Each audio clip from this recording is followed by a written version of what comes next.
యూదా పత్రిక 1వ అధ్యాయం 3వ వాక్యం. ప్రియులారా, మనకందరికి కలిగేడు రక్షణను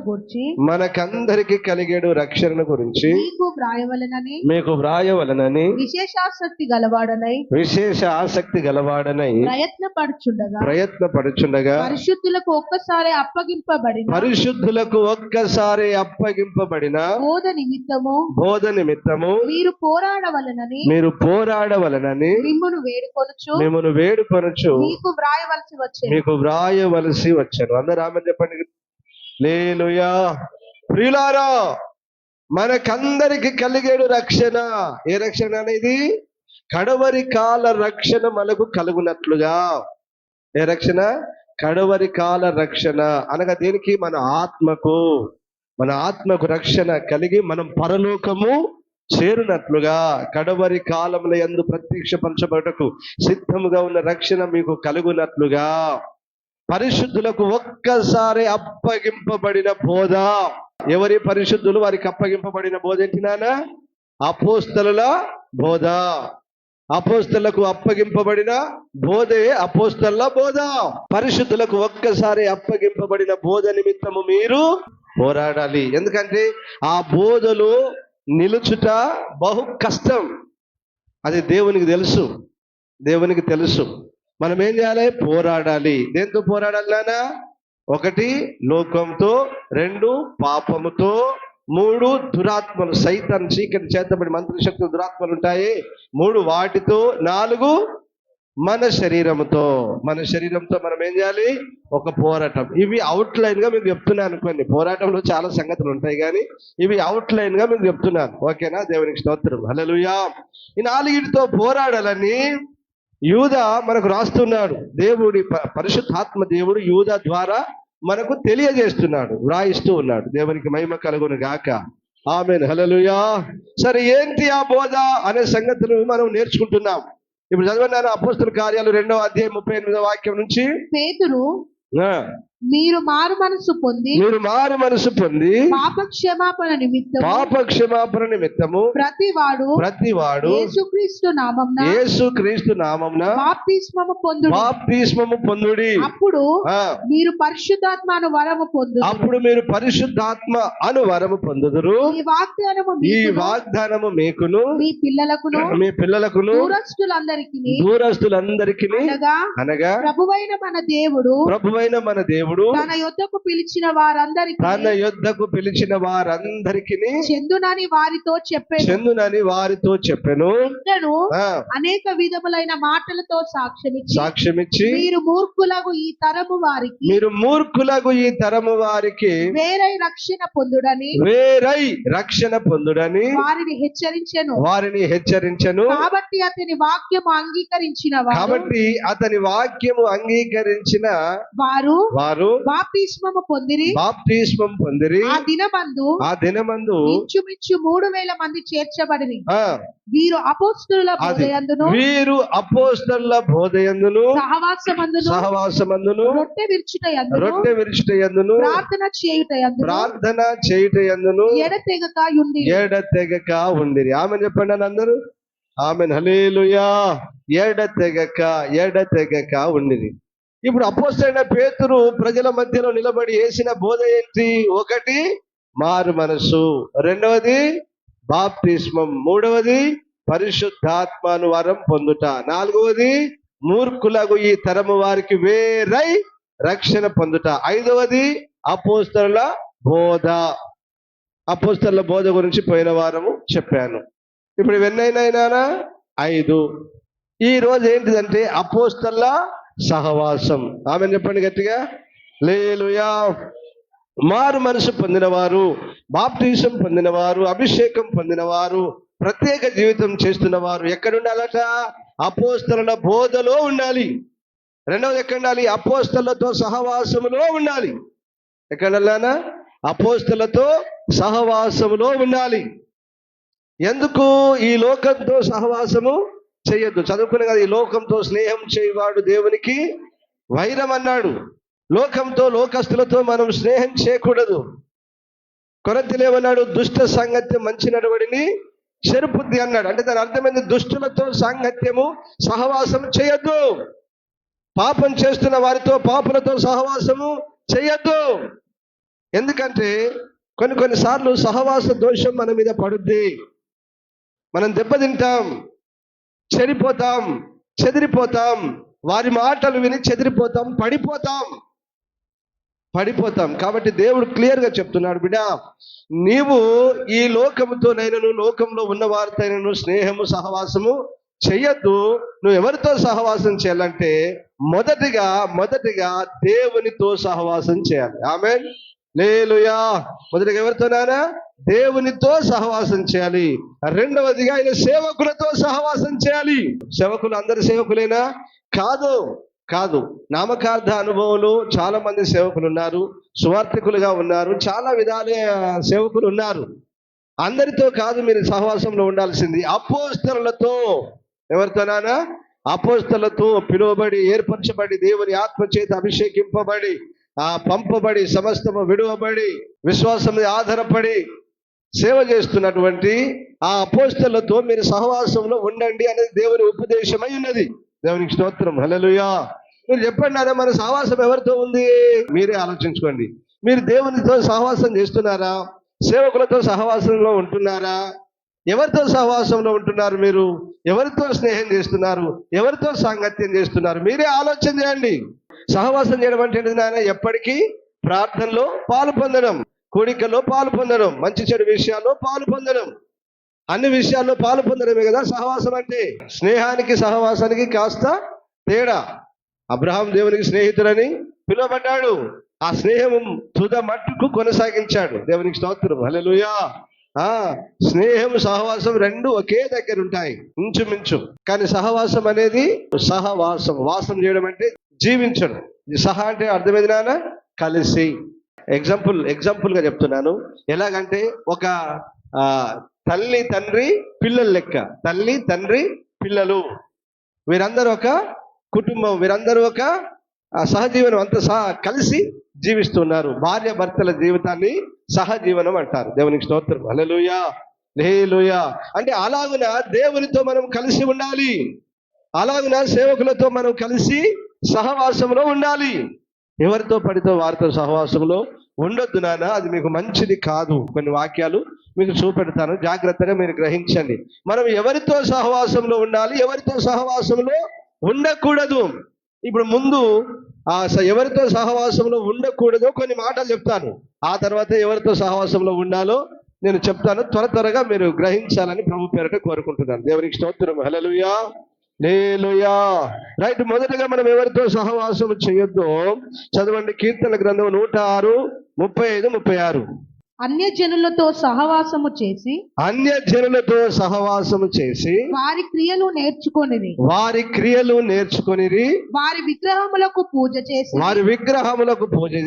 అవి వారికి ఉరి ఆయను. వారి విగ్రహములతో వారు పూజ చేసినందున అవి వారికి ఉరి ఆయను. ఎవరికి నానా?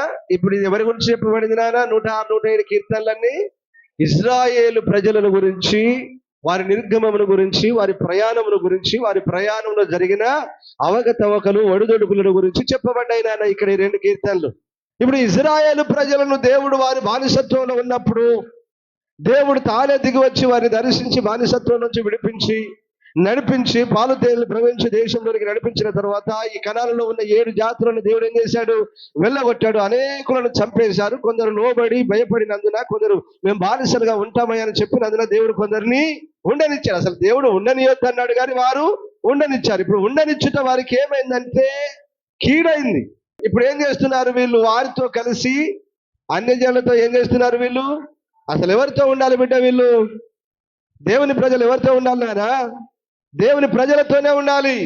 మరి అన్యులతో ఉండొద్దు అంటే లేదు. వాళ్ళతో ఏమన్నాడు? కొరింథీయులో అన్నాడు, పూర్తిగా వాళ్ళతో సాంగత్యం సహవాసం చేయదని కాదు, వారితో మాట్లాడు, పరామర్శించు, పలకరించు, అక్క చెల్లి, అన్న తమ్ముడు, బావ మరిది, అన్ని విషయాల్లో వారితో కలిసి ఉండు. కానీ నీ సహవాసం వారితో ఉండదు.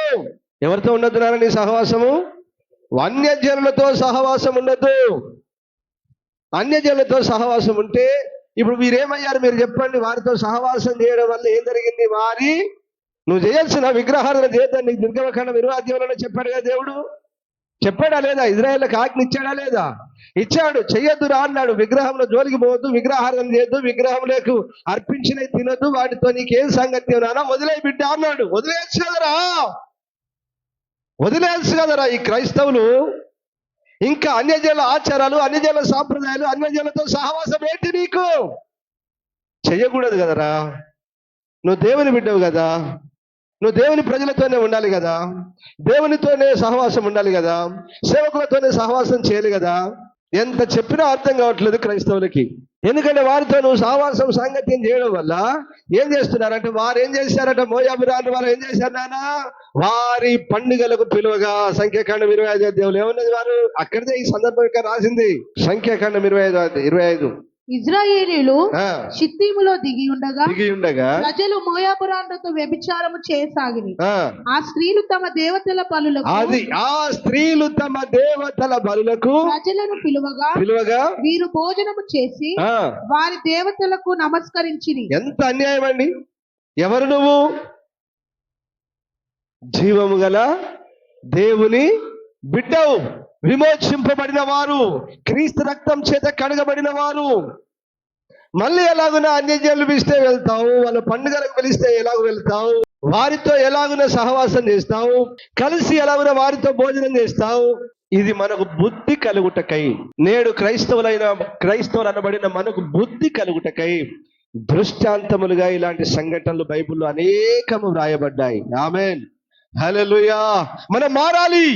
అన్యజనులతో సహవాసం చేయదు బిడ్డ, కొంచెం దూరంగా ఉండాలి. మాట్లాడు, వారికి సహాయం ఏమైనా కావలసి వస్తే సహాయం చెయ్యి, ఎంతైనా సహాయం చెయ్యి. నువ్వు భోజనం పెట్టు, నువ్వు డబ్బులు ఇయ్యి, నువ్వు బట్టలు ఇయ్యి, నువ్వు అన్ని ఇవ్వనానా, అన్ని సహాయం చెయ్యి. సహవాసము వాళ్ళతో తగదు, స్నేహం వాళ్ళతో తగదు. దేవునికి స్తోత్రం, హల్లెలూయా, హల్లెలూయా. అన్యజనులతో వీరేం చేశారు? సహవాసం చేసి వారి విగ్రహములకు బలిచ్చినవి తిన్నారు గనుక అవి వారికి ఊరి ఆయను. విగ్రహాల కాడ పెట్టినవి తినొచ్చునా? తినొద్దు బిడ్డ. మనకెందుకు వాడి జోలి? మనకు వాడి జోలి, ఆ విగ్రహాల జోలే వద్దు. విగ్రహారాధన కాడ బలర్పించినయే తినొద్దు. మనకెందుకు బిడ్డ? ఆ జోలే వద్దు. మనకు కొంచెం దూరంగా ఉండాలి. వాటిని వదిలేసి వచ్చాం కదా, వాటి మీద నీకు ప్రేమ ఎందుకు, మక్కువ ఎందుకు? దేవుడు వద్దన్న చేయకుండా అయిపోతుంది కదా. దేవుడు మిమ్మల్ని దీవించును గాక. జ్ఞాన వివేకం గల ఆత్మ ప్రభు మనకు అనుగ్రహించును గాక. ఆమేన్. ఒకటి, ఎవరితో స్నేహం చేస్తున్నాను? సహవాసము అన్యజనులతో సహవాసము చెయ్యొద్దు. ఇప్పుడు వారితో సహవాసం చేస్తే, ఇప్పుడు అక్కడ చదువుకున్నాం కదా, ఒకసారి మొదటి రాజుల గ్రంథం తీయండి. 11వ అధ్యాయం, మొదటి రాజులు 11వ అధ్యాయం మొదటి వాక్యం చదువు. మోయాబీయులు, ఏదోమీయులు, అమ్మోనీయులు, సీదోనీయులు, హిత్తీయులు అను జనులు మీ హృదయములను తమ దేవతల తట్టు త్రిప్పుదురు. మీ హృదయములను తమ దేవతల తట్టు త్రిప్పెదరు గనుక వారితో సహవాసము చేయకూడదనియు వారిని మీతో సహవాసము చేయనీయకూడదనియు యెహోవా ఇశ్రాయేలీయులకు సెలవిచ్చి ఉన్నాడు. చెప్పండి, ఇంత స్పష్టంగా ఉన్నాయి వాక్యాలు. మనం కొంచెం జ్ఞానం కలిగి ప్రవర్తించాలి బిడ్డ. ఈ లోకంలో మీకు అందరికి చెప్తున్నాను, జ్ఞానం కలిగి కొంచెం తెలివిగా ప్రవర్తించాలి. ఈ మోయాబీయులు, అమ్మోనీలు అంటే వాళ్ళు పాపం చేసేటువంటి వారు, వాళ్ళు శపించబడిన సంతానం. శపించబడిన తెలుసు కదా, మోయాబీయులు అమ్మోనీలు ఎవరి సంతానమో తెలుసా మీకు? లోతు ఉన్నాడే అయ్యగారు, లోతు పిల్లలున్నారే ఆ 2 బిడ్డలు, వారు ద్రాక్షరసం తాగించి పాపము చేసినందున శపించబడిన సంతానం. బిడ్డలారా గుర్తుపెట్టుకోండి, దేవుడు పరిశుద్ధ గ్రంథములో ఏమి వ్రాయించాడంటే మంచి చెడును రాయించాడు. అలా ఉన్న తప్పు చేశారు కదా, అది మంచిది, దాన్ని వాళ్ళను ఆ పెద్ద ఇదిగా చేయండి అని ఎప్పుడు దేవుడు చెప్పలేదు. శాపం, శపించబడిన సంతానం అదే, కొట్టేశాడు, చంపేశాడు. దేవుడు మంచిని ప్రేమించాడు, నీతిని ప్రేమించాడు, పరిశుద్ధతని ప్రేమించాడు, కానీ పాపాన్ని ఎన్నడూ సపోర్ట్ చేయలేదు బైబిల్ అంతా. ఆమేన్, హల్లెలూయా. ఎందుకు వ్రాయించాడంటే ఇలాంటి దుర్మార్గులు కూడా ఉన్నారు, ఇలాంటి దుర్మార్గురాళ్ళు కూడా ఉన్నారు అని మనందరికి బుద్ధి కలుగుటకు రాయించాడు పరిశుద్ధ గ్రంథం. అందుకనే దీన్ని పరిశుద్ధ గ్రంథం అన్నాడు. పరిశుద్ధ గ్రంథం అంటే ఏంటిది? మంచి చెడులను తెలియజేసే గ్రంథమే పరిశుద్ధ గ్రంథం. పరిశుద్ధతను గురించి కేవలం రాస్తే మరి పాపం గురించి ఎవరు చెప్పాలా నీకు? పాపం అంటే నీకు ఎలా తెలవాలి? మరి అర్థమవుతున్నాయా? పరిశుద్ధ గ్రంథం అని దీనికి ఎందుకు పేరు పెట్టారంటే, పాపమును పరిశుద్ధతను, మంచిని చెడును, అనీతిని నీతిని తెలియజేసింది కనుకనే దీనికి పరిశుద్ధ గ్రంథం అని పేరు పెట్టారు పరిశుద్ధులు. ఆమేన్, హల్లెలూయా, హల్లెలూయా. రైట్. ఇది శపించబడిన సంతానం. వీరేం చేస్తారట, మీరు వాళ్ళ దగ్గరికి పోతే మీ హృదయాలను వాళ్ళ వైపు, మీ హృదయములను వారి వైపు. ఇప్పుడు ఒక్కసారి ఇక్కడ ఉన్న వాళ్ళని చూడండి, ఎంతమంది వచ్చినో ఎంతమంది వెనక్కి పోయినరో. వాళ్ళు ఎవరితోనో సహవాసం చేసి ఉంటారు, వారు వీళ్ళని ఏం చేశారు, తిప్పారు. అంతేనా కదా నాన్న? ఏం చేశారు నాన్న? ఇక్కడికి వచ్చిన వాళ్ళని చూసుకుందాం. వరంగల్లో మా సహోదరి ఉంది, మంచిగా చర్చకు వచ్చేది. తెల్లారు లేస్తే ఆమె ఎవరితో ముచ్చట పెట్టిందో తెలుసా? పక్కా విగ్రహారాధికులతో తెల్లారు లేస్తే సోది పెట్టేది. పిల్లగాడు బాగలేనట్టు కదా మీ మనవాడు, కాబట్టి ఆ సమ్మక్క జాతరలో ఎల్లమ్మ నిలబెట్టుకో అంటే అలాగునే చేసిందండి. ఇన్ని సంవత్సరాల భక్తి ఏమైంది నీది? ఈమె తెల్లారు లేస్తే ఎవరితో సహవాసం అంటే, ఆ ప్రక్క ఉన్నారే, ఆ దుర్మార్గులు ఉన్నారే, అన్యజనులు ఉన్నారే, చెరిపేవారు ఉన్నారే, మనుషులను చెరిపేవారు, మనుషులను పాడు చేసేవారు ఉన్నారే, వాళ్ళతో సహవాసం చేసింది. ఇప్పుడు ఏమైపోయింది? దేవుని విడిచి అన్యులతో కలిసిపోయింది, పాపంలో పడిపోయింది. దేవునికి స్తోత్రం, హల్లెలూయా హల్లెలూయా. పాపం, విగ్రహారాధన ఏంటిది నాయనా? పాపం బిడ్డ. విగ్రహారాధనలో పడిపోయింది, జాతరలకు వెళ్తుంది, గుండె అక్కడే చేయించింది మనవనికి, ఆమె అక్కడే చేయించుకున్నది. ఎన్ని సంవత్సరాల విశ్వాసి? మామూలా 10-15 సంవత్సరాల విశ్వాసి, 10-15 సంవత్సరాల విశ్వాసి. నేను అందుకే చెప్తున్నాను, సహవాస దోషం. ఏంటిది నాన్న? సహవాస దోషం. మనం ఎవరితో సహవాసం చేయాలి? దేవునితోనూ, దేవుని సేవకునితోనూ, దేవుని ప్రజలతోనూ, అపోస్తలతో సహవాసంలో ఉండాలి. అర్థమవుతున్నాయా? ఎవరితో పడితే వారితో సహవాసంలో ఉంటే ఆ సహవాసం మిమ్మల్ని చెరుపుద్ది. దయచేసి నా మాట గమనించండి బిడ్డలారా, ఈ నా మాట మీ హృదయంలో చేర్చుకోండి. మాట్లాడండి అందరితో, నేను మాట్లాడొద్దని చెప్పను, అందరితో మాట్లాడండి, అందరిని ప్రేమించండి, కానీ సహవాసం వారితో చెయ్యకండి. ఆ సహవాసం మనిషిని తిప్పుతుంది. యెహోషాపాతు రాజు ఎవరితో సహవాసం చేశాడమ్మా? అహాబు రాజుతో సహవాసం చేశాడు. అహాబు రాజుతో సహవాసం చేశాడు. ఎక్కడి దాకా వెళ్ళాడో తెలుసా? మరణము అంచుల వరకు వెళ్ళాడు. హల్లెలూయా. యుద్ధానికి వెళ్ళారు. యుద్ధానికి వెళ్ళినప్పుడు సిరియా రాజు చెప్పాడు, అరే బాబు, మనం అధములతో కాదురా, అధికులతో యుద్ధం చేయండి అన్నాడు. అందరూ సైన్యాలను, రౌతులను, సైనికులందరినీ పక్కన పెట్టి ఎవరైతే సైన్యాధిపతులను వాళ్ళని వెతుక్కుని వచ్చారు. వచ్చేసరికి ఎవరున్నాడు అక్కడ? యెహోషాపాతు రాజు ఉన్నారు. చుట్టుముట్టారు, వీరేరా రాజు అన్నారు. ఇప్పుడు ఏం జరిగింది? అందరికి బాణాలు వేసి చంపేద్దాం అనేసరికి ఇప్పుడు ఏం చేశాడు యెహోషాపాతు? దేవా, అయ్యా నన్ను క్షమించయ్యా, ఈ దుష్టులతో సహవాసం చేశానయ్యా, నన్ను రక్షించు ప్రభువా, నన్ను కాపాడయ్యా అని ఒక్క ప్రార్థన చేశాడు రథములోనే నిలబడి. వెంటనే దేవుడు వారి మనోనేత్రంలో తెలియజేశాను కనుక వారు చూశారే, వీడు ఇజ్రాయేల్ రాజు కాదురా, మీరు వేరెవరెవడో పక్కకు పడి వెళ్ళిపోయారు. అద్భుతమండి మన దేవుడు. కాబట్టి బిడ్డలారా, అన్నిసార్లు కాపాడుతాడని అనుకోవద్దు. మనం అన్నిసార్లు యెహోషాపాతును కాపాడినట్టు మనలో కూడా కాపాడుతాడని అనుకోవద్దు. జాగ్రత్త. మరణం వరకు వెళ్ళాల్సి వచ్చింది ఆయన. కాబట్టి ఈ దుష్టులతో, ఈ దుర్మార్గులతో మనము సహవాసము చేయకూడదు. ఆ సహవాసం చేస్తే మన హృదయాన్ని ఇతర దేవతల వైపు, దేవుళ్ళ వైపు తిప్పి మనల్ని పాపం వైపు నడిపిస్తారు. దేవునికి స్తోత్రం, హల్లెలూయా. కాబట్టి మనం ఎవరితో సహవాసం చేస్తున్నారా? అన్యజనులతో, పాపులతో, దుష్టులతో, దుర్మార్గులతో సహవాసము చేయకూడదు. ఆమేన్. రైట్, చాలు దాని గురించిన వివరణ. ఆ రెండవది సామెతలు 24:1-2. దుర్జనులను చూచి మత్సరపడకుము, దుర్జనులను చూసి మత్సరపడకుము, వారి సహవాసము కోరకుము, వారి సహవాసము కోరకుము, వారి హృదయము బలాత్కారము చేయ యోచించును, వారి పెదవులు కీడును గూర్చి మాట్లాడును, జ్ఞానము వలన ఇల్లు కట్టబడును. దుర్జనులు అని ఇప్పటిదాకా చెప్పుకున్నాం కదా. దుర్జనులు అంటే ఎవరినానా? చెడ్డ ప్రజలు. అది క్రైస్తవులైనా, క్రైస్తవేతరులైనా, వీడు చెడ్డోడు, వీడు చెరిపేవాడు, వాడి పెదవుల ద్వారా ఏముంటుందంటే నాన్న, వాడు ఏం మాట్లాడతాడు చదువురానా? వారి పెదవులు కీడును గూర్చి మాట్లాడు. దేని గురించి మాట్లాడతాయి? కీడును గురించి మాట్లాడతాయి. వారి హృదయము బలాత్కారం చేయ యోచించు. ఆమేన్. వారి హృదయం ఏం చేస్తుందట? బలాత్కారం అంటే ఇతరులకు కీడు చేసేటువంటి స్వభావం. మీరు గుర్తుపెట్టుకోండి. మీకు తెలుసు, మీకు తెలియదా?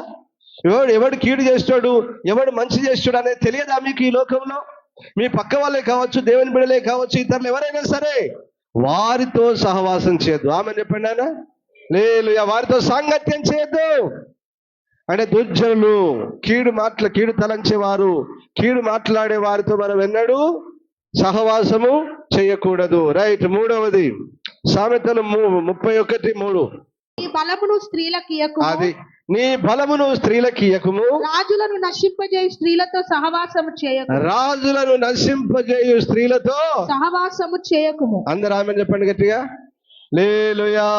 అంటే స్త్రీలలో అందరూ చెడు స్త్రీలు ఉంటారా?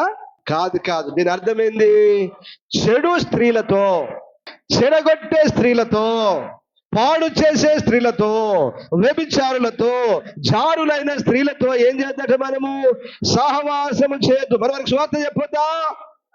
చెప్పండి అన్న, స్వార్థ చెప్పొద్దా? దేవుని గురించి చెప్పొద్దా? చెప్పాలి. యేసు ప్రభు సమరయ స్త్రీకి చెప్పలేదా? వ్యభిచారంలో పట్టబడిన స్త్రీని యేసు ప్రభు క్షమించి ఇక ఎన్నడూ పాపం చేయకబడి అని చెప్పలేదా? చెప్పాడా లేదా? చెప్పాడు. కాబట్టి సువార్త చెప్పొచ్చు, వారి కొరకు ప్రార్థన చేయొచ్చు, అన్ని చేయొచ్చు, కానీ వారితో సహవాసం చేయొద్దు. ఆమేన్. ఓ వ్యభిచారితో నీకేం సహవాసం? అప్పుడు నిన్నేమంటారు చూసే వాళ్ళు, లోకస్తులు నిన్నేమంటారు? బిడ్డ, నువ్వు నీతిమంతురాలవు, నువ్వు రక్షణ పొందిన దానవు, నువ్వు పరిశుద్ధురాలవు, ఎంతో కొంత భక్తి చేస్తున్నావు, బ్రతుకులు మార్చుకున్నావు, దేవుల్లో కొనసాగుతున్నావు, నీ జీవితాన్ని కాపాడుకుంటూ విశ్వాసంలో ముందుకు కొనసాగుతున్నావు. ఇప్పుడు ఆమె లోకంలోనే ఉంది, ఇంకా వ్యభిచారాన్ని మానలేదు, ఇంకా ఎవరితో పడితే వారితోనే తిరుగుతూనే ఉంది. కాబట్టి ఆమెతో నువ్వు స్నేహం చేస్తే, ఆమెతో నువ్వు సహవాసం చేస్తే, ఆమెతో కలిసి తిరిగితే నిన్నేమనుకుంటారు? అట్లా. కాబట్టి గుర్తెరగాలి మీరు, ఈమె మంచిదా చెడుదా? ఒక మోటు సామెత ఉండే, నేను చెప్పొద్దా ముచ్చట, కానీ అది భయంకరమైన మోటు సామెత. ఒక వ్యభిచారితో నువ్వు స్నేహం చేస్తే ఆమె ఎక్కడికైతే వెళుతుందో అక్కడ వారికి నిన్ను కలుపుతుందట, ఆ పాపంలో నిన్ను దింపుతుందట. మనం అట్లా చేయొద్దు. ఓకేనా? జాగ్రత్తగా మన భక్తిని, మన బ్రతుకును మనం కాపాడుకోవాలి. ఆమె చెప్పండి గట్టిగా. ఎవరితో పడితే, ఒకటే మాట, ఎవరితో పడితే వారితో సహవాసం చేయొద్దు. దొంగతో, వ్యభిచారితో, తాగుబోతో, తిరుగుబోతో, మోసకంతో, పనికి మళ్ళీ వాళ్ళతో మనము సహవాసము, సాంగత్యము చెయ్యకూడదు. ఎందుకు? దుష్ట సాంగత్యం మంచి నడవడిని చెరుపుద్దే. నువ్వు ఉండాల్సింది అపోస్తుల బోధలో, అపోస్తుల సహవాసంలో, దేవునితో సహవాసంలో, వాక్యంతో, ప్రార్థనలో, అలాగే ఆరాధనలో, పాటలతో, దీనితో సహవాసం చేయాలి. లోకంతో, లోక మనుషులతో, ఎవరితో పడితే వారితో సహవాసము చెయ్యకూడదు. ఎందుకంటే ఆ సహవాసం నిన్ను చెరుపుద్ది. జాగ్రత్త. 4వది అదే సామెతలు 28:7. ఉపదేశమును అంగీకరించు కుమారుడు బుద్ధి గలవాడు. ఉపదేశమును అంగీకరించే కుమారుడు బుద్ధి గలవాడు. బుద్ధి గలవాడు. తుంటరుల సహవాసము చేయువాడు తన తండ్రికి అపకీర్తి తెచ్చును. అంటే ఇప్పుడు వీడి ఉపదేశాన్ని ఏం చేయడు? వాడు తుంటర్లతో సహవాసం చేస్తాడు. తుంటర్లతో సహవాసం చేసి, లోకులతో సహవాసం చేసి, పాపులతో సహవాసం చేసేటోడు ఇప్పుడు దేన్ని అంగీకరించట్లేదు? ఉపదేశాన్ని, దేవుని వాక్యాన్ని అంగీకరించట్లేదు. పాఠం ఏంటంటే నాన్న, తుంటర్లతో మనము, తిరుగుబోతులతో మనము, పోకిరిగాళ్ళతో మనము, లోకంలో చాలా మంది వాళ్ళతోనే సహవాసం చేస్తారు. అది మనకు సరి అయింది కాదు. దేవుడు మిమ్మల్ని దీవించును గాక. ఆమేన్. హల్లెలూయా, హల్లెలూయా. అన్యులతోనూ, లోకులతోనూ, పాపులతోనూ, వ్యభిచారం చేయు స్త్రీలతోనూ, చెడగొట్టు స్త్రీలతోనూ, పనికి మళ్ళా వ్యభిచారం చేయనంత మాత్రాన కుటుంబాలను పాడు చేసే స్త్రీ లేరంటారా? ఉన్నారు. కుటుంబాలనే చెరుపుతారు.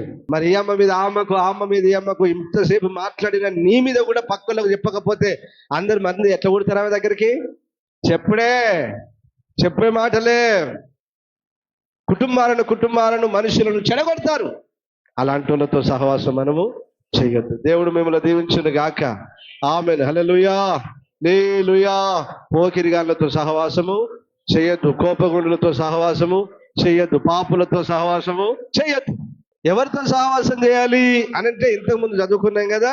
ఇప్పుడు 1 యోహాను పత్రిక 1వ అధ్యాయం 1వ వాక్యం నుంచి 7 వరకు చదవండి నాన్న. 1 యోహాను పత్రిక 1వ అధ్యాయం 1వ వాక్యం నుంచి 7 వరకు చదవండి. జీవవాక్యమును గూర్చినది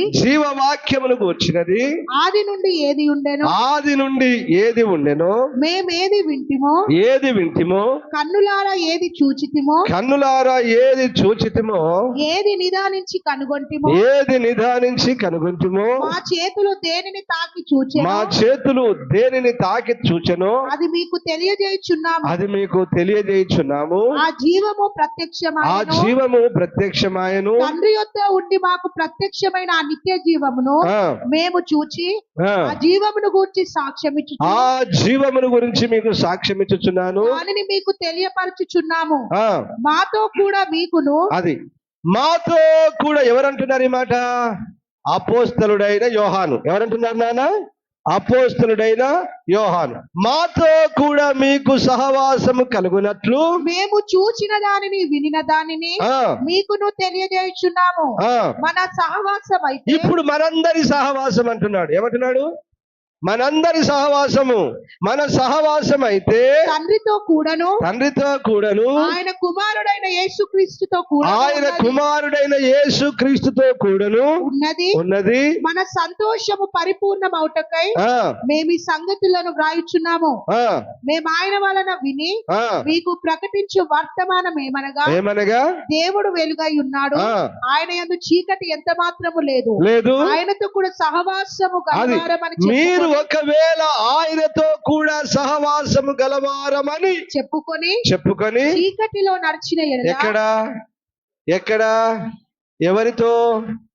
చీకటి సంబంధులతో, చీకటి కార్యాలు చేస్తున్న వారితో, రహస్య కార్యాలు పాపపు కార్యాలు చేస్తున్న వారితో, చీకటి సంబంధులతో మనము నడిచిన ఎడల మనం అబద్ధమాడుచు. అది ఏం చేస్తున్నారంటే బిడ్డ, మీరు అబద్ధము ఆడుచు సత్యమును జరిగింపకుందము. ఆ, అయితే ఆ. ఆయన వెలుగులోనున్న ప్రకారం ఆయన వెలుగులోనున్న ప్రకారము మనమందరము వెలుగులో నడిచిన ఎడల మనము అన్యోన్య సహవాసము గలవారమై మనము అందరము అన్యోన్య సహవాసము గలవారమై యుందుము. ఆ, అప్పుడు ఆయన కుమారుడైన యేసు రక్తము ఆ. ప్రతి పాపము నుండి మనల్ని పవిత్రులుగా చేయును. హల్లెలూయా. లేకపోతే ఆ పాపం కడగడు. పాపం కడగకపోతే పాపం నీ మీదనే ఉంటుంది. పాపం వల్ల వచ్చు జీతము మరణం. అంటే అర్థమైంది నాన్న? నిత్య. ఇట్లా అర్థం చేసుకోవాలి వాక్యం. నేనేమో ఇట్లా చెప్తే అందరు నన్ను చెప్పిస్తానంటన్నట. వాక్యం ఇదిరా. వాక్యాన్ని అర్థం చేసుకునే తీరు ఇది. రైట్. ఇప్పుడు 2-3 వాక్యాలను మనం గమనించినట్లయితే మాతో కూడా మీకు సహవాసము కలుగునట్లు. ఎవరితో?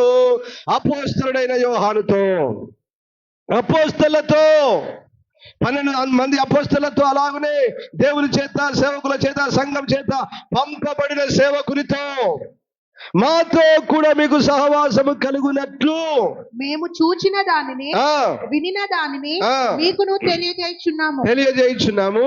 మన సహవాసం అది మనందరి సహవాసం అయితే తండ్రితో కూడాను. ఆగనాలి. ఎవరితో ఉండాలి నాన్న?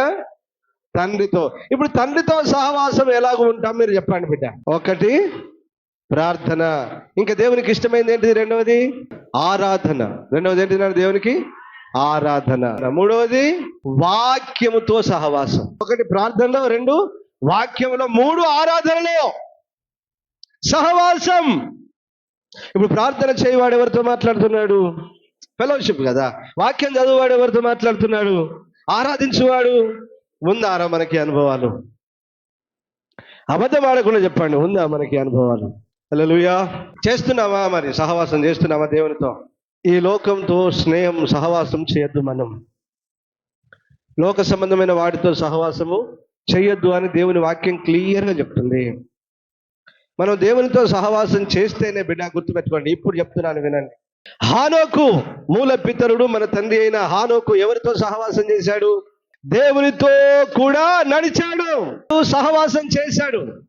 ఇప్పుడు హానోకును దేవుడు ఏం చేశాడు నాన్న? హానోకు దేవునికి ఇష్టడుగా మార్చబడ్డాడు గనుక హానోకును దేవుడు తీసుకొని పోయెను. ఆమె చెప్పండి. హల్లెలూయా. 2వది నోవాహు ఎవరితో నడిచాడు నాన్న? ఎవరితో సహవాసం చేశాడు? దేవునితో సహవాసం చేశాడు. కనుక దేవుడు నోవాహును ఏం చేశాడు నాన్న?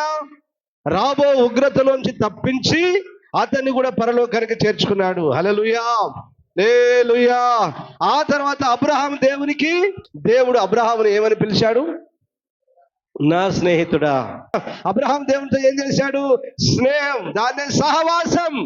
అబ్రహాము దేవునితో సహవాసం చేశాడు. దేవుడు చెప్పినట్లుగా విన్నాడు కనుక అబ్రహామును కూడా దేవుడు ఏం చేశాడు? పరమునకు తీసుకొని వెళ్ళాడు. దేవునికి స్తోత్రం. హల్లెలూయా. ఇప్పుడు దీనిలోంచి మనకు పాఠం ఏంటి నాన్న? మనం దేవునితో సహవాసం చేస్తే దేవుడు మనల్ని కూడా పరలోకానికి తీసుకొని వెళ్తాడు. ఇప్పుడు నువ్వు మనుషులతో సహవాసం చేస్తే మనుషులతో కూడా, దొంగలతో సహవాసం చేస్తే, దుర్మార్గులతో సహవాసం చేస్తే, వ్యభిచారులతో సహవాసం చేస్తే, లోకంతో పాపంతో సహవాసం చేస్తే ఎక్కడికి వెళ్తావురా? ఇది మనకు ఉండాలి కదా బిడ్డ, ఇది మనకు ఉండాలా వద్దా? కాబట్టి లోకంతో కాదు నాన్న, లోక మనుషులతో కాదు, పాపులతో కాదు, కుటుంబాలను సంఘాలను చెరిపే దుర్మార్గులు దుష్టులతో కాదు, నీ సహవాసం దేవునితో ఉండాలి. ఆమేన్, హల్లెలూయా. అపోస్తలులు 12 మంది ఎవరితో సహవాసం చేశారు? ప్రభు అయిన యేసు క్రీస్తుతో సహవాసం చేశారు. యేసు ప్రభుతో కూడా సహవాసం చేస్తే యేసయ్య వారికి ఏం చేశారు? ఈ బోధన ఇచ్చి సర్వలోకానికి వెళ్ళి సువార్తను ప్రకటించమని దేవుడు వారిని ఆశీర్వదించి అభిషేకించి పంపాడు. ఇప్పుడు వారి యాత్ర ముగించిన తర్వాత ఇప్పుడు ఎక్కడున్నారు? వారు పరలోకంలో ఉన్నారు. యెరూషలేము యొక్క పునాదుల మీద 12 మంది అపోస్తలుల పేర్లు. ఎంత ఘనత, ఎంత గొప్పతనం ఇచ్చారా? మరి మనకు వద్దారా? పరలోకంలో మనకు కూడా ఎంతో కొంత ఘనత మనకు అవసరం లేదా? దేవుడు మనల్ని అక్కడ శుభాసి బిడ్డ, ఈ నా కుమారుడు నా కొరకు బ్రతికాడని చెప్పుకోవద్దా? చెప్పాలా వద్దా నాన్న? చెప్పుకోవాలి కదా. దేవుడు కూడా నిన్ను గణపరచాలి కదా. నిన్ను గణపరచాలంటే నువ్వు ఎక్కువగా ఎవరితో ఉండాలి? 1 దేవునితో, 2 సేవకులతో ఉండాలి, 3 పరిశుద్ధులతో కలిసి ఉండాలి. పరిశుద్ధులు మాట్లాడుకొనిచుండగా దేవుడు పరలోకంలో ఒక గ్రంథాన్ని పెట్టాడా లేదా? పెట్టాడు. దేవునికి స్తోత్రం, హల్లెలూయా. ఇప్పుడు చదువు నాన్న. మన సహవాసం అయితే తండ్రితో కూడాను ఆయన కుమారుడైన యేసుక్రీస్తుతో కూడాను ఉన్నది. మన సంతోషము పరిపూర్ణమవుతాయి. దేవునికి స్తోత్రం. ఇప్పుడు చెప్పండి మీరు, మన సహవాసం ఎవరితో ఉండాలో? 1 తండ్రి అయిన దేవునితో, 2 ఎవరితో? ఆయన కుమారుడైన యేసుక్రీస్తు. 3వది ఎవరితో ఉండాలి? సేవకులతో ఉండాలి. ఎన్నడన్న వచ్చి పాస్టయ్య బాగున్నారా, తిన్నారా, ఎన్నడన్న పలకరించినారా? నేను మీకు తండ్రిని, మీరు నాకు మరి పిల్లలైన మీరు ఎన్నడైనా అయ్యా ఉన్నారా, బాగున్నారా, తిన్నారా, ఈరోజు ఎక్కడికి వెళ్తున్నారు, ఎక్కడ పరిచర్యకి వెళ్తున్నారు, పరిచర్య బాగా జరిగిందా, మంచి జరిగిందా పాస్టయ్య మీరు పోయిన చోట అని ఎన్నడైనా పలకరించారా? మీ తండ్రి తినకపోతే ఊరుకుంటారా? మీ తండ్రి, మీ తల్లి, మీ పిల్లలు తినకపోతే ఊరుకుంటారా? ఊరుకోరు కదా.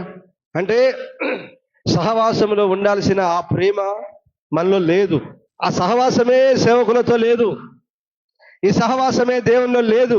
గుర్తుపెట్టుకోండి నాన్న, సహవాస దోషం మనిషిని చెరుపుతుంది. మీరు లోకాన్ని ప్రేమిస్తారు, మనుషులను ప్రేమిస్తారు, మీ పాలి వాళ్ళను, మీ బంధువులను ప్రేమిస్తారు, కానీ దేవుణ్ణి, దేవుని సేవకులను ప్రేమించరు మీరు. ఇది సరి అయిన విధానము కాదు, ఇది సరి అయిన పద్ధతే కాదు, ఇది తప్పుడు జీవితం. క్రైస్తవులారా ఎవరైనా సరే, మొదటగా దేవుడు, 2వదిగా మీ సేవకులు, 3వదిగా మీ తోటి విశ్వాసులు. వీళ్ళతో మనం కలిసి సహవాసం చేయాలి. ఇంకోటి, లోకంలో ఉంటున్నావు కదా, మంచి వాళ్ళతో స్నేహం చేయాలి. సహవాసం అయితే చేయొద్దు సుమా. సహవాసము దేవుడిని నమ్మని వారితో ఎవరితో చేయొద్దు. ఇంకేమంటారంటే, వరి బాబు మీరు జ్ఞానులతో సహవాసం చేయమన్నాడు దేవుడు. ఎవరితో? జ్ఞానులతో. ఒకసారి మాట చదువునాను, ముగిస్తాను. సామెతలు 13:20. సామెతలు 13:20. జ్ఞానుల సహవాసము చేయువాడు జ్ఞానము గలవాడగును. ఆమెను చెప్పండి అందరూ. ఎవరితో సహవాసం చేయాలి నాన్న? జ్ఞానులతో సహవాసం చేయవాడు ఏమవుతాడట? సోమరులతో సహవాసం చేయవాడు ఏమవుతాడు? తిరుగుబోతులతో సహవాసం చేయవాడు ఏమవుతాడు? తిండిబోతులతో సహవాసం చేయవాడు, దొంగలతో సహవాసం చేయవాడు దొంగ. ఇప్పుడు చెప్పండి, మీరు ఎవరితో సహవాసం చేయాలి బిడ్డ? జ్ఞానులతో, దైవ జ్ఞానాన్ని బోధించే వారితో సహవాసం చేయాలి. ఇంతకు వీరితో సహవాసం చేస్తే, దేవునితో సహవాసం చేస్తే మాకేం దొరుకుతుందయ్యా, మాకేమొస్తుందయ్యా అంటే చదువు నాన్న. యోబు 22:21. ఆయనతో సహవాసము చేసిన ఎడల నీకు సమాధానము కలుగును, అలాగునా నీకు మేలు కలుగును. అందరూ ఆమె చెప్పండి గట్టిగా. ఇప్పుడు మళ్ళీ ఒకసారి చెప్పండి. హల్లెలూయా. మనమందరం దేవునితోనే సహవాసం చేయుదుము గాక, ఆయన వాక్యముతో సహవాసం చేయుదుము గాక, సేవకులతో సహవాసం చేయుదుము గాక, పరిశుద్ధులతో సహవాసం చేయుదుము గాక. హల్లెలూయా. ఇప్పుడు చెప్పండి, నేను ఎవరితో చేయాలి? దేవునితో. దేవునితో సహవాసం చేస్తే మనకి ఏం దొరుకుతుంది నాన్న? ఎన్ని పరిస్థితులు మన జీవితంలో సమాధానం లేని ఆ దినాలు, ఆ రోజులు, ఎందరి జీవితాల్లో సమాధానం ఉందిరా? ఏదో ఒక సమస్య, ఆర్థిక సమస్యలు, అప్పులు, అనారోగ్యము, సంతానలేమో, ఇబ్బందులు, ఇరుకులో, కుటుంబంలో భార్య భర్తల మధ్య సమాధానం లేని పరిస్థితి, ఏదో ఒకటి అనారోగ్యము, ఏదో ఒక సమస్య, చదువులోనో, ఉద్యోగంలోనో, వ్యాపారంలో ఏదో ఒక సమస్య. వీటన్నిటిలో మనకు సమాధానం కలగాలంటే ఇప్పుడు ఎవరితో ఉండాలి? మనము దేవునితో సహవాసం చేయాలి. గుర్తుపెట్టుకుని, ఆయనతో సహవాసం చేసే విధము 3 చెప్పాను. 1 ప్రార్థన, 2 వాక్యం, 3 ఆరాధన. ఇక మిగతా అన్ని ఆయన పరిచర్యలో పాలు పొందుట, స్వాత కోడికల్లో పాలు పొందుట, మిగతా అన్ని ఆయనతో సహవాసం చేస్తే నువ్వే పరిగెత్తుకొస్తావండి. బుధవారం నాడు ఉపవాస ప్రార్థన అంటే ఎన్నింటికి ఉండాలి? ఇక్కడ 11ంటికి ఉండాలా లేదా? ఉండరు. శనివారం నాడు ప్రార్థన ఉండరు. ఆదివారం నాడు ఆరాధన ఎన్నింటికమ్మా? 8ంటికి ఉండరు. నిజంగా దేవుని బిడ్డవైతే దేవుని దగ్గరికి ఉరికొస్తావా లేదా? త్వరగా తండ్రిని చూడాలని ఉంటుందా లేదా? నీకు రావాలా వద్దా? పరిగెత్తుకు రావాలా వద్దా? నేను వచ్చినాక వచ్చాను, కొందరు నేను వస్తున్నప్పుడు వస్తున్నారు. కాదురా, కాదు. అందరూ ఎర్లీగా తయారై సకాలంలో దేవుని మందిరానికి వస్తే మీకు దేవునికి స్తోత్రం. హల్లెలూయా. దేవుడు ఎప్పుడు వస్తాడు చెప్పండి మందిరంలోనికి? దేవుడు తన ఆలయంలోనికి ఎప్పుడు వస్తాడు? నియమించిన సమయానికి వచ్చేస్తాడు. 8 గంటల కన్నా 8ంటికి దేవుడు వస్తాడు. దేవుడు తన ఆలయంలో ఏం చేస్తాడు? వచ్చి ఏం చేస్తాడు? సంచరిస్తాడు. ఏం చేస్తాడు? దేవుడు తన ఆలయంలో సంచరిస్తాడు, తిరుగుతూ ఉంటాడు. సోమరులు ఇంకా రాలేదేంటి నా ప్రజలు అంటాడు. బద్ధకస్తులు ఇంకా రాలేదేంటి నా ప్రజలు అంటాడు. చూసి చూసి వెళ్ళిపోతాడు. మనమే కొట్టుకోవాలి, మనమే ఆరాధన చేయాలి, మనమే పాడుకోవాలి, మనమే పోవాలి. ఏ ఆశీర్వాదము, ఏ సమాధానము, ఏ నెమ్మది లేదు. దేవునికి స్తోత్రం. హల్లెలూయా. ఆయనతో సహవాసం చేస్తే నీకు ఒకటి సమాధానం కలుగుతుంది. 2వది మేలు, స్వస్థత, మేలు, సంతానం, మేలు, విడుదల, మేలు, ఆరోగ్యం, మేలు, ఆశీర్వాదం, మేలు, పిల్లల్ని పొందుట, మేలు, భార్యను దేవుడు అనుగ్రహించుట, మేలు, మంచి భర్తను దేవుడు ఇచ్చుట, మేలు. ప్రతిదీ మేలు. దేవుడు చేసేది ప్రతిదీ మేలు. ఉద్యోగం దొరుకుట మేలు, చదువులో పాస్ అవుట మేలు, ఆశీర్వదించుట మేలు, మంచి భార్య దొరుకుట. ఉందా లేదా సామెతల్లో? భార్య దొరికిన వారికి, అందరు భార్యలు కాదు, గయ్యాలి భార్యతో, ఎడతెగని ముసురుతో సమానమాట గయ్యాలి భార్య. దేవునికి స్తోత్రం. హల్లెలూయా. మన దేవుడు ఎవరంటే మేలు చేసే దేవుడు. ఆమేన్. వారిలో ప్రతి వారిని, రోగముల చేత, వ్యాధుల చేత పీడింపబడుతున్న వారిని, సైతాను చీకటి చేతబడి దయ్యపు మంత్ర శక్తుల చేత, సాతాను చేత పీడింపబడుతున్న వారిని విడిపిస్తూ వారికి మేలు చేయుచు సంచరించెను. హల్లెలూయా. మన దేవుడు మేలు చేసే దేవుడు. నీ జీవితంలో మేలు కావాలంటే, నీ జీవితంలో ఏదైనా దీవెన, ఆశీర్వాదం కావాలంటే, సమాధానం కావాలంటే ఏం చేయాలి? నువ్వు దేవునితో సహవాసం చేయాలి. దేవునితో సహవాసం చేసిన పరిశుద్ధులు హానోకు, నోవాహు, అబ్రహాము, ఇస్సాకు, యాకోబు, దావీదు, దానియేలు, 12 మంది అపోస్తలు. మిగతా అపోస్తలు తర్వాత మొదటి, 2వ తరం, 3వ తరం అపోస్తలు, నేడు ఉన్న పరిశుద్ధులు దేవునితో సహవాసం చేసిన వారిని దేవుడు వదిలేస్తాడా? వదిలేడు. రా, వచ్చే నాన్న, ఇక చాలు అన్నాడు. హానోకుని ఏమన్నాడు? ఇక చాలు నాన్న, వచ్చాయి అన్నాడు. దేవునికి స్తోత్రం. హల్లెలూయా. హల్లెలూయా. కాబట్టి బిడ్డలారా, ఎవరైతే దేవునితో సహవాసం చేస్తారో వారికే పరలోకం. ఎవరైతే దేవుణ్ణి విడిచి మనుషులతో సహవాసం చేస్తారో వారికి నెత్తిన రకమైన సంగతిని మీరు గుర్తుంచుకొని మీ హృదయంలో రాసుకొని దేవునితోనూ, ఆయన సేవకులతోనూ, ప్రార్థనలో, వాక్యంలో, ఆరాధనలో దేవునితోనే సహవాసం చేయుదురుగాక. దేవుడు ఈ మాటలు దీవించునుగాక. మోకరించండి, ప్రార్థన చేసుకుందాం.